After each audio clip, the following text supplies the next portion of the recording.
may tawag silang ano, yung... Si Rayan. Kaya nangingintab na... Daming sabihin mo na nito.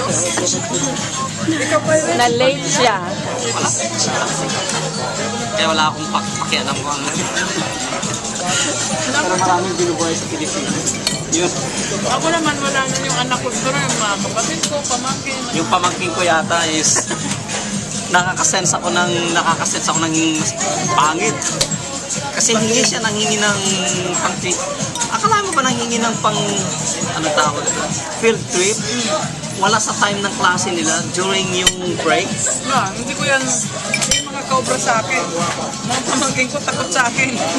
Tapos sa Kala nila, wala nang pinupulot pera sinabi ko na dito. itong December na bigyan mo sa akin kung yung pinagbayaran mo, yung resibo mo, ipakita mo sa akin at titingnan ko kung magkano pa yung babayaran mo.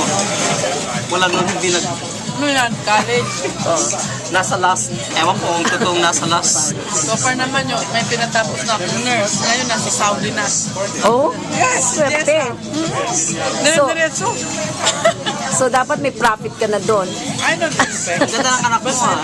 Siyempre, mas maganda ako Sabi mo dyan. yung anak kong lalaking nandito. Yun ang pinipetition ko. Wala pa.